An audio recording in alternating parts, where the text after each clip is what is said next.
Maqaa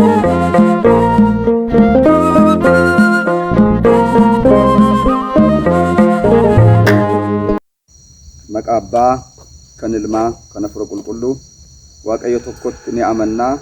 Ameen. Hundumaan duraa Waaqayyo gooftichi gooftotaa, Waaqayyo mootichi moototaa hundaa kan qabu, hundumaas gochuu ni danda'u, biyya keenya nagaa taasisee, hunduma keenyaafis nageenya nu laatee, har'a geenyee galata kee jennee akka galateeffannuuf waan nu iyyameef galanni guddaa Waaqayyootiif haa ta'u.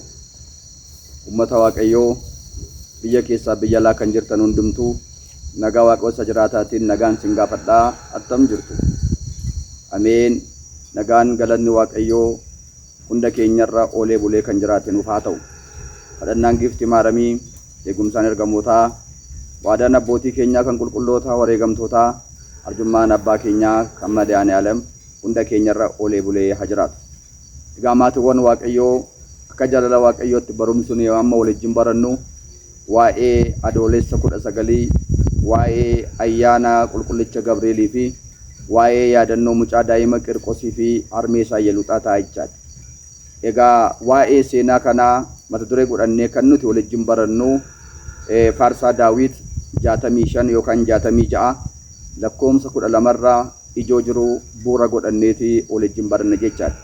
Jechi kunis akkas jedha: abiddaa fi bishaan gidduu nu dabarsitee gara boqonnaattis immoo nu baaftee jedha. Galanni guddaan Waaqayyootiif haa ta'u.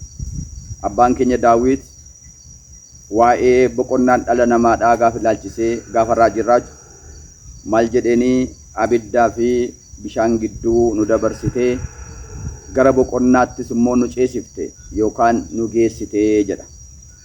Egaa dhugaadhumatti abbootiin keenyaa bara kakuu moofaa keessa turan baay'een isaanii iddoo boqonnaa ishee lafarraa sanatti galuudhaa fi abidda keessa darbaniiru, bishaan gidduu ce'aniiru jechaadha. Keessumatti sabni Israa'el biyya Gibxiidhaa ba'anii, biyya garbummaa jalaa ba'anii, biyya abdiitti gaafa deemuudhaaf jedhan galaana Yordaanosiin ce'aniiru, galaana diimaa ce'aniiru, akkasumas rakkina akka abiddaa nama gubu jala ce'aniiti gara boqonnaatti kan isaan ce'an jechaadha. Karaa adda biraa ijoollonni sadan sana gaafa fudhannee ilaallu waa'ee amantiidhaaf jedhanii abiddatti gatamanii, haa ta'u malee garuu abidda sana keessa Waaqayyo diilalleessee dhaamsee isaaniin achi keessaa baasee gara boqonnaatti gara aragalfiitti ceesee jechaadha. Karaa adda biraa abbootiin keenyaa warra Si'ool kee turanis abidda kee turanis Waaqayyo achi keessaa dhufee dhalachuu isaatiin gara boqonnaatti gara jireenyaatti isaan geesse waan ta'eef iccitii kanaa fagootti argeeraa jedhu dubbatee jechaadha. Karaa adda biraa akkuma agarru immoo guyyaa har'aa kan akka yaadannus Qirqosii fi mucaa daa'ima Qirqosii mucaa waggaa 3 fi harmeensaa Yeluuxaanis dhugaadhumatti abiddatti gatamaniiru, bishaan danfaatti gatamaniiru. Waaqayyo garuu kana keessaatii ergamaasaa qulqullicha Gabrielii ergee ajaa'ibaan isaan oolche jechaadha. Karaa adda biraa tokkos jennee gaafa ilaallu numti biyya lafaa kana keessa kan jirru immoo abiddaa akka abiddaa kan nama gubu beela, akka abiddaa kan nama gubu dhukkuba, akka abiddaa kan nama gubu nagaa dhabuu, akka abiddaa kan nama gubu rakkina adda addaa keessa akka gaarummaa Waaqayyootti, akka arjummaa Waaqayyootti keessa nu dabarsee har'a geenye jirra jechaadha.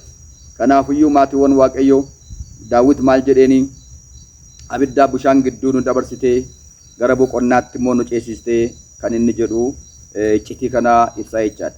Egaa kanneen keessaatii akka yama Waaqayyootti kan nu ilaallu mucaa daa'ima waggaa 3 fi harmeensaa Yeluuxaanii yeroo hundumaa waggaadhaan amilee 19 inni kabajamu kun ni maaliif kabajama? Jarri kun akkamitti dhalatan, eessatti dhalatan, abbaan isaanii eenyudha, rakkoon isaanii maal fakkaataa kan jedhu immoo waliin ilaallaa. Waaqayyo nu haa barsiisu.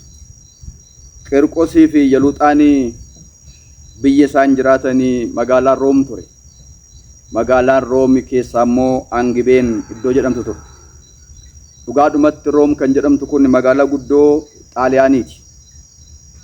Abbaan daa'ima Qirqos jedhamu kanaa Qozimoos jedhama. Harmeensaa immoo Yeluuxaa jedhamti. Bara mucaan kun dhalate keessaa biyya Room keessatti mootii ta'ee kan geggeessaa ture, biyyicha bulchaa kan ture mootii Diyooqilxiyaanos jedhamudha. Mootiin kun bara 303 keessa gara silxaanaatti dhufee waggaa 20 booda jechaadha. labsi tokko baasee ture. Labsinni baases labsii maal jedhu ture? Manni kiristiyaanaadhaa haa cufamu, manni waaqa tolfamaadhaa haa banaman. Kiristiyaanonni kan jedhaman haa ajjeefamanii, waaqa tolfamaa kan waaqessan immoo haa jiraatan kan jedhu labsii baasee ture jechaadha. Haaluma kanarraan kan ka'e harmeen kuni daa'ima ishee mucaa waggaa 3 Qirqoosiin fudhattee magaalaa Room Angebeen iddoo jedhamuutii gara Inqooniyoon iddoo jedhamutti baqatte jechaadha. Maaliif jennaan gooftaan keenya Yesuus Kiristoos kanaan dura wangeela Maatewos boqonnaa 10 gubbaarratti waa'ee koof jettanii ari'atamtu, waa'ee koodhaaf jettanii jibbamtu, waggaa kana gaasin immoo magaalaa isinitti dhiyoo deemtutti baqadhaa. Biyya sana yoo isin ari'atanis biyya kan biraatti baqadhaa. Hamman gaafa deebee dhufutti biyya Israa'el guutummaa yookaan magaalaa jiran addunyaa waliin hin geessanii jedhee ture. Haaluma kanarraan kan ka'e jecha dhagaa mucaa ishee daa'ima waggaa 3 fudhattee eessatti godaantee magaalaa Room keessaatii magaalaa Inqooniyoon iddoo jedhamutti baqatte jechaadha. Egaa maaliif jennaan dhugaadhumatti giftiin keenya dubaroo Maaramiinis daa'ima waggaa 2 fudhattee biyya Yerusaalem keessaatii sababa mucaa ishee ajjeesuudhaaf jedhaniif Gibxitti baqatte. Kanaaf daa'ima ofii baqachuun, qabatanii baqachuun giftii keenyarraa barteetti. Waa'ee godaansaas godaanee gooftaan nutti himeera, nu barsiiseera waan ta'eef haaluma kanaan mucaa waggaa 3 kana fudhattee magaalaa Inqooniyoonitti baqattee jechaadha. Waa'ee maaliif? Waa'ee amantii isheetiif jecha jechaadha. Maatiiwwan Waaqayyoo namooti baay'een, harmootiin keenya baay'een, abbootiin keenya baay'een, daa'imtoonni baay'een amantiidhaaf jedhanii waa baay'ee danda'anii jedhee qulqulluun Phaawulos barreessee jira. Ergaa isaa warra Hibrootaatiif barreessee boqonnaa 11 irratti waa'ee amantiidhaaf jedhanii maal akka isaan ta'an, maal akka isaan hojjetan, maal akka isaan irra ga'ee tokko lamaan tarreessee jira jechaadha. Haaluma kanaan harmeen kunis waa'ee amantiidhaaf jettee daa'ima ishee waggaa 3 Qirqoosiin fudhattee gara Inqooniyoon iddoo jedhamutti baqatte jechaadha. Magaalaa Inqooniyoon jedhamu kana bushaanii bara sana bushaa ture immoo Ellaskandaroos jedhamu ture jechaadha. Ellaskandaroos kunis akkuma Diyooqilxiyaanos innis waaqa tolfamaa waaqessitan malee biyya koo keessa hin jiraattanii jedhee kiristiyaanota hundumaa dirqisiisee warra kaan ajjeesee warra kaan irrattis miidhaa garaagaraa geggeessaa jira ture. Haaluma kanaan waa'ee harmee kanaaf waa'ee daa'ima kanaa gaafa dhaga'u ofitti waamee jiraachuu yoo barbaaddaniif waaqa harkee koo yookaan waaqa tolfamaa biyya koo keessaa waaqessaa, yoo ta'uu dhaabaattan garuu jiraachuu hin dandeessan isin ajjeesaa jedhe. Rakkoo isaan irra ga'uudhaaf jiru tokko lama jedhee tarreessee itti hime jechaadha. Egaa yeroo kana waa'ee amantii kootii, waa'ee Kiristoosin waaqessuu laalchisee anayyuu miti daa'ima koo waggaa 3 waamaa gaafadhaa inni isinitti himuu jetteen. Haaluma kanaan daa'imticha waggaa 3dhaa mooticha Ellaskandaroos ofirratti waamee gaafa gaafatu yeroo mucaan kun gara isaa deemaa dhaqu akkas jedhe mucaa kana ilaale, yaa mucaa kana ati gammachuu guddaa qabdaa, gammachuu guddaatu sirraa mul'ata, nagaa guddaa qabdaa, nagaa guddaatu sirraa mul'ataa jedhe. Daa'imti kun mootii kanaaf deebisee akkas jedhe, dhugaadhumatti nutoo nagaa qabnaa, nagaatu nurraa nagaa qabnaa, abbaa nagaa qabnaa, mootii nagaa qabnaa, mootiin nagaa nu badhaaseera, garuu nagaa hin qabdu malee jedheen. Yemmuu kana mucaan kun jecha cimaa kana ulfaataa kana yemmuu itti dubbatu mootichi naaree jedha. Yeroo inni itti haadhu daa'ima miti daa'imtatti aartaa'oo jetteen. Ati maqaan kee eenyuudhaa jedhee gaafate. Ati mucaa maqaan kee eenyuudhaa jedhee gaafannaan ani maqaan koo kiristiyaanaa jedhe. Maqaan isaa garuu Qirqos ture. Maaliif ani kiristiyaana jedhere? Kiristiyaana waan hin jaallanneef kiristiyaana kan jedhamtu maqaa kana waan balaaleffatuuf ani maqaan koo kiristiyaanaa jedhe. Jarana kiristiyaana jedhamne akka waamamnuu fi kan maqaan kun nuu kenname dhugaadha yeroo jalqabaadha magaalaa Anxookiyaa magaalaa Sooriyaa guddattuu Anxookiyaatti kennamee jedha. Hojii ergamootaa 11:26 irratti. Kanaafuu maqaa abbootii keenyaaf kenname maqaa guddaadha. Kiristoos jedhamee kiristiyaana jedhe maqaa jedhu waan nu laateef ani kiristiyaanaa jedhe. Yemmuu kana mucaa kana sossobuu barbaade. Mucaa kana nagaa qabdaa, gammachuu qabdaa jedhee itti dubbate. Ati garuu arras ta'ee boris nagaa hin qabdu. Ani garuu bara baraan nagaan qabaa jedhee daa'imti kun itti dubbate jechaadha. Dhugaadhumatti maatiiwwan Waaqayyoo Matsaafa Fakkeenyaa keessatti Solomoon ogeessichi maal jedha? ኃጢአተኞች ሰላም የላቸውም አለ። warri cubbamoonni nagaan qabani, jalloonni nagaan qabani, waaqa nagaa warri irraa gorani, waaqa nagaa warri irraanfatan nagaan qaban jedhe. Egaa waaqayyo nagaa sanuu kenne kanaaf galanni guddaan isaaf haa ta'u. Egaa yommuu kana mucaa daa'ima kana sarmee isaas Iyaluuxaas birriidhaan warqeedhaan ababbaluu barbaade. Ati mootittii taataa mucaan kee kunis mootii ta'a waan nuyi sitti himne waan si ajajnu fudhadhu jedheen ababbaluu barbaade. Yeroo kana mucaan kunis harmeen isaas olfaan waan ati jettu kuni warqee ati jettu birrii ati jettu kuni kaleessa baay'ee qabna turre noo dhiisnee baqanne. Darbee immoo warqeedhaaf birriin kun kan yerooti kan baraabaraa miti. Nuu kan baraabaraa qabna. Warqee irra caalu qabna. Mootii isa warqee uume qabna. Isa birrii nama badhaasu isa birrii uume qabna. Innis Kiristoosidha. Isa gannee jiraachuu hin dandeenyu jetteetoo dhugaadha. Dubbii ijoo dhugaadha. Ejjennoo kiristaanummaa isheetiitti himtee jechaadha. Yeroo kana mootiin kuni harmee kanaaf daa'ima kanatti haaree rakkoo gurguddaa isaanirraan ga'e. Rakkoo gurguddaa isaanirraan ga'e. Tokko lama jennee rakkoo gurguddaa kana ilaalla. Waaqayyo nu haa gargaaru. Wuddaasee maaramii gaafa kamisaa irratti abbaan Efreem akkas jedhe. Toloonni mootummaa waaqayyoodhaaf jedhanii du'aadhaa obsanii dhiiga isaanii dhangalaasanii jaalala waaqayyoodhaaf jedhanis hin ajjeefamanii jedha. Dhugaadhumatti maatiiwwan waaqayyo du'aadhaa obsanii dhiiga isaanii dhangalaasanii rakkina guddaa obsanii maaliif jedhanii jaalala waaqayyoof jedhanii mootummaa waaqayyoodhaaf jedhanii jechaadha. Kanaaf rakkoo gurguddaa isaanirraan ga'ee jedha. Mee rakkoo gurguddaa inni isaanirraan ga'ee isa jalqabaadhaa dhaqaatii jedheen ashaboodhaaf sanaaficha oliin makaatii fidaa kottaa. Fidaa kottaatii ija isaanii funyaan isaaniitti naqaa jedhee jedha. Mucaa daa'ima kanaaf harmeessa ashaboodhaaf sanaaficha oliin makanii ija isaaniif funyaan isaaniitti naqanidha. Mee maatiiwwan waaqayyoo yeroo nyaatatti naqannee nyaannullee likkii irra xinnoo darbee jennaan wanti kun hammam nama guba. Amma kanaammoo ijattii fi funyaanitti akka dhaqaniif abboome. Yeroo funyaaniin mucaa kanatti dhaqan garuu maqaa waaqayyootiin mucaa daa'imti kun of eebbisee yeroo dhaqaraatan maal jedhaa baay'ee natti miyaa'ee akka dammaa natti miyaa'ee yaa waaqayyoo ajaji kee qoonqoo kootii fi akka dammaa natti miyaa'ee akka sukkaaraa kan miyaa'eedha jedhee sagalee isaa iyyee dubbatee jedha. Silaati yeroo waan miidhaan kun irra ga'u boo'ee dubbata jennaan amma garuu waan mi'aa naa laatte waan akka sukkaaraa mi'aa'u naa laatte waan akka dammaa mi'aa'u naa laatte yaa waaqayyo si haa galatu jedhee sagalee isaa ol kaasee jedha. Mootiin kun yeroo kana hin aare. Kan lammataa irratti waan godhu gaafa wallaalu egaa asirratti waan hubachuu qabdan waan isaan summaa fidan sana waaqayyo mi'aatti jireef jechaadha. Hin danda'a waaqayyo. Hin danda'a waaqayyo. Egaa waa'ee waaqayyoo hin qoosamu. Inni agubu jedhee fideen qabbaneessi. Waa'ee na qabbaneessu naa laattanii waaqayyo koos waan ati gubaa goote naa laatte qabbanaa godhee naa laate kanaaf galata kee jedhee haa ta'u jedhee galateeffate. Si'a lammaffaa irratti maal qopheesseeni sibiila qaraman in diimessee jedha. Edda diimessee booda 14 sibiilli kun 14 torba harmeessaaf torba mucaa kanaaf sibiila qarsiisee fidee dhufe abidda keessa kaa'ee immoo akka isaanii dhugaadhumatti diimatan taasise sibiila diimatan kan lama funyaan isaaniit lama afaan isaaniit lama ija isaaniit tokko immoo laphee isaaniitti wardee jedha. Sibiila torba kan haa ta'u malee garuu waan tokko isaan hin goone waan qoraattiin waraan isaaniitti hin fakkaanne ammas fayyaama isaanii dhaabatani waa tokko isaan gochuu hin dandeenye.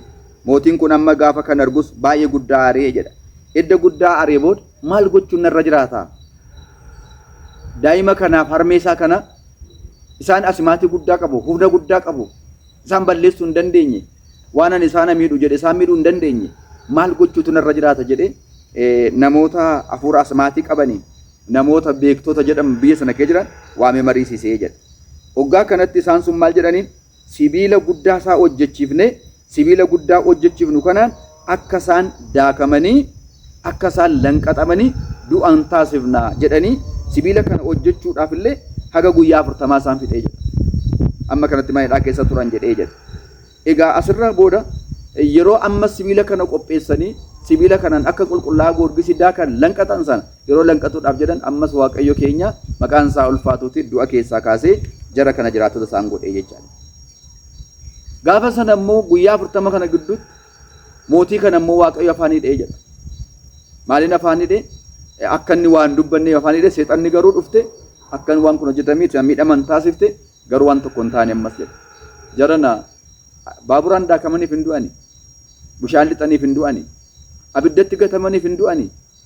Wanta nama ajjeesuu danda'an baay'eedhaan rukutamaniidhaaf hin du'ani. Yoo Waaqa biraa dhufe malee jechaadha. Yoo Waaqa biraa dhufe garuu akkasumatti du'uun hin danda'ama jechaadha. Akkasuma darbuu hin danda'ama jechaadha. Kanaaf jarri kun rakkina guddaa kana yoo qopheessaniif illee rakkina guddaa qophaa'e kanaaf jarri kun homaa tokko ta'uu hin dandeenye. Waaqayyo isaanii amanatan. Waaqayyo isaanii isaaf jedhanii mana isaanii qe'ee isaanii dhiisanii godaanan akka isaan wanta nama miidhu kanaan hin miidhamne isaan oolche jechaadha. Isa ittaanu arfaffaa mootiin kun maal godheeni ammas meeshaa hamaa ulfaataa kan ittiin jarri kun baduu danda'an du'uu danda'an akka qopheessan ammas ajajii jedha. Ammas ajajii jedha. Haa ajajan malee ammas meeshaa kanaan homaa tokko ta'uu hin dandeenye. Waan tokko isaan irra bu'uu hin dandeenye. Waaqayyo isaanii oolche jechaadha. Dhumarratti mootiin kun haaree akkas jedhee jedha. Haaree akkas jedhe. Isin jedheedha.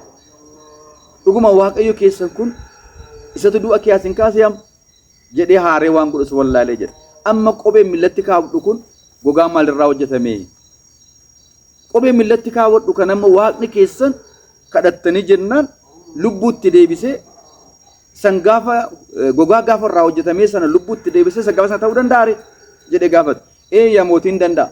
Kopheen kee kuni kophee maannoo dhiifam gogaa sangaa fi gogaa re'ee irraa hojjetame. Arrabi kophee keetii gogaa re'ee irraa hojjetame. Inni kan biraan immoo gogaa saawwa irraa hojjetame. Kanaaf Waaqayyo ko amma nan kadhadhati baasi lafa kaa'i. Lubbuu sangaa sanaatti deebisee lubbuu reetti sanaa deebisee dura dhaabisee agarsiisa. Garuu in amantaadhaan miti warri kaan amananiif malee jedhee jedha. Akkuma inni akkas jedhe kana dhugaadhumatti gaafanni Waaqayyoon kadhatu mucaa daa'imni kun maal ta'eere qopheensaa sangaa irraa hojjetame sun sangaa sana ta'ee ka'ee dhaabate harrabi isaa immoo kan gogaa reettii tureyyuu reettii ta'ee dhaabate jechaadha. Yommuu kana namni hundumtuu hin dinqisiifatanii Waaqni Qirqosi Waaqni Liyeetaa dhugama Waaqa jedhan. Mootiin kun garuu illee yommuu kana akkas jedhe yaa mootii jedhe namoota ta'anii kana ilaalan kana ganamaa kaasanii beelaa jiru waan ta'eef qalii nyaachisii jedhe. Kophee isaa ture waggaa meeqa inni gaafachaa ture qalii gaafa sangaa nyaachisu nama meeqatu quufe nama 11,400 quufe. Nama 11,400 nama 11,400 quufanii karreetti sanaayi firfaarii gundoo ja'aatu hafe kan sangaa sanaa immoo firfaarii gundoo 4 hafee jedha. Galanni guddaan Waaqayyootiif haa ta'u. Jarana Waaqayyoo keenya hojiin isaa ajaa'ibsiisaadha. Kan akka Waaqayyoon jiru dhugaadha. Hojiin Waaqayyoo ajaa'ibsiisaadha. Gaafa sana namoota baay'eetu amananii jedhe. Dhumarratti itti aaruudhaan maal godhe maqaa hidhaa keessa dhaqaa kana buusaa nagaan dhawwataniiru jedhee itti aaree mana hidhaa keessa buusee booda dhaqaatii gaanii guddaa qopheessaa. Gaanii guddaa kana keessatti immoo jedheen gaa kun amma yoo gaafa yoomitti jechaadha hamilee 19 jechaadha. Dhaqaa gaanii guddaa qopheessaa. Gaanii guddaa qopheessan kanatti summii garaagaraa kan fooliin isaa nama ajjeesu namatti cobee jennaan kan nama kukkutee nama ajjeesu dhaqaatti dhaqaa. Eddatti naxxanii booda immoo abiddatti bobeessaa. Gaaniin sun gaanii sibiilaa ture. Gaanii sibiilaa kanatti summii garaagaraa summiiwwan garaagaraa itti dhaqan abiddatti bobeessan garmalee danfe. Edda danfee booda sagaleen danfa isaatii fagootti dhaga'ame. Amma gaadda sanaa booda jara kana mana hidhaa kee fidanii harmee isaa kana keessa buutu jedhan. Yommuu danfa isaa kana agartu iyyaluuxaan hin sodaatte jedha. Hin sodaatte. Harmeen isaa sodaatte. Akka isheen sodaattu maaltu taasisee ni maatiiwwan Waaqayyo seexana majaajiltu taasisee jedha. Kanaan gubachuu keer, kanaan ciccituu keer maal taayoo amanta? Maal taayoo waan mootiin si durbata ishee weetti kan jedhutti dhageessisee jechaadha. Yommuu kana akka harmeen isaa sodaattee mucaan kun argee akkas jedhee kadhate harmee isaatiif. Yaa Waaqayyo koo sin kadhadhaa harmee koo rakkina kana sodaattee dhiphina kana sodaattee kan mootummaa kee dhabdu yoo taate anaanis mazgaba mootummaa kee irra na balleessi. Hanganaasi sodaa kana irraa fageessiti wal qabannee linna nu oolchuu hin dandeessa akka isheen kana amantu taasisii jedhe jechaadha. Agartanii jiran mucaa daa'imti jechaadha. Egaa mucaa daa'imni kun dhugaadhumatti abidda kanatti sodaan kun ishee irraa fagaate seexan nama jaajii ishee sodaachisu irraa baqatee sokke kana booda wal qabatanii raatanii yaa Waaqayyo nu gargaari ijoollee sadan akka gargaarte nu gargaari raajicha Daani'eel akka gargaarte nu gargaari jedhanii raatanii wal qabatanii bishaan danfaa kana keessa danfaa qofa miti bishaan summaa kana keessa hin lixanii jedha. Gaafa lixan maatiiwwan waaqayyoo bishaanni sun hin diilallaa'ee jedha. Galanni guddaan waaqayyootiif haa ta'u. Galanni guddaan waaqayyootiif haa ta'u. Bishaan sun hin diilallaa'e, bishaan sun hin cabbaa'e. Maaliif jennaan akka isaan lixaniin duukaa ergamaan waaqayyoo inni isaan eegu qulqullichi Gabrieliin duukaa waan seeneef jechaadha. Ergamoonni waaqayyoo aboo guddaa qabu. Ergamoonni waaqayyoo dhala namaa yeroo gargaaran akkaataa itti gargaaran nama ajaa'iba. Maarree ijoollee sadan sunis Macaafa Raajii Daani'el boqonnaa 3 irratti gaafa abidda boba'a sana keessatti gaafa gataman sana Sadiraaq Meesaaq Abdannaagoon yookaan Anaaniyaa Azaariyaa Misaa'el ergamaan kun duukaa seeni gaafa duukaa seeni bishaan sun abiddi sun hin diilallaa'e jedhame tiire. Abiddi sun bishaan ta'e jedhame tiire. Kan Qiirqoosii biyya Luuxaas abiddi sun hin diilallaa'e bishaan ta'e jechaadha. Bishaan ta'e. Waaqayyo waan gubaa sana hin diilalleesse amma garuu achi keessa dhaabatanii galateeffachuu jalqaban. Achi keessa dhaabatanii qorra isaa dadhabne jedhan galanni waaqayyootiif haa ta'u. Egaa maatiiwwan waaqayyoo hamileen 19 yaadannoo ijoollee kanaatiif yaadatama jechaadha. Dhugaadhumatti Daawit akkas jedhe faarsaa 119 faarsaa 119 yookaan 118 lakkoomsa 129 gubbaa irratti akkas jedhe ምስክሮችህ ድንቆች ናቸው ስለዚህ ነፍሴም እነሱን ወደደቻቸው dhuga baatonni kee ajaa'ibsiisoodha kanaaf lubbuun koo isaan jaallattee jedha jaalaamaatiiwwan waaqayyoo Qiirqoosii fi Luuxaarra waan hin jaallannuuf akkasittiin waa'ee waaqummaa Kiristoos dhugaa ba'an akkasittiin waa'ee waaqayyoodhaaf jedhanii abiddatti gataman kanaaf nuti immoo har'a lubbuun keenya isaan jaallatte kanaaf har'a lubbuun keenya yaadannoo isaanii gooti jechaadha. Tokkos jarri kun maal godhanii Roomee boqonnaa 8 lakkoomsa 35 kaasee akkas jedha. Jaalala waaqayyoorraa maal taddanu baasaa jedhe qulqulluun Phaawulos maal taddanu baasaa abiddaawoo seefiidhaawoo taayitaadhaawoo du'aawoo argachuu moo dhabuudhaa sagarraa moo sagajjallaatii jedhee waan baay'ee tarreesse jechaadha. Kanaaf jaalala waaqayyoorraatii abiddaan gubamuun waan gubu funyaan isaanii dhaquun qaraan waraanamuun dhugaadhumatti akka baaburri midhaan daakutti daakamuun jaalala waaqarraa adda isaan hin baafne jechaadha. Kanaaf maatiiwwan waaqayyoo seenaa ijoollee kanarraa mee maal bara? Seenaa ijoollee kanarraa seenaa armee kanarraa mee maal bara? Seenaa kanarraa waan gurguddaa 10-12 barraa isa kana immoo yaa waaqayyo jedhee gaafa guyyaa lammaffaasaa itti waliin baranna isa dhageenya kanaan waaqayyo nu haa eebbisu. Egaa qulqulluun Daawit maal jedheeni yaa waaqayyo abidda keessa nu dabarsitee bishaan keessa nu dabarsitee gara boqonnaatti gara aara galfiitti nu geessitee jedha. Egaa kunoo abbootiin keenya baay'een obboloonni keenya baay'een haadhotiin keenya baay'een abidda kana fakkaatu kee darbani. Abidda kana fakkaatu kee darban bishaan danfaa kana fakkaatu keessa darbanii gara boqonnaatti ce'an gara mootummaa waaqayyoo dhaqan jechaadha. Gara jireenya bara baraa dhaqan jechaadha. Egaa waaqayyo isaaniin jabeesse nu haa jabeessu sagalee isaa dhageenya kanaan nu haa eebbisu sugi daa'ima Qiirqoos Luuxaa kadhannaan haadha isaa kan Luuxaa kan Qiirqoos daa'imtichaadha hunda keenyarra olee bulaa jiraatu seenaa kanarraa maal barra kan jedhu kutaa lammaffaasaa itti fufnee yeroo biraa wajjin ilaalla galanni waaqayyootiif haa ta'u.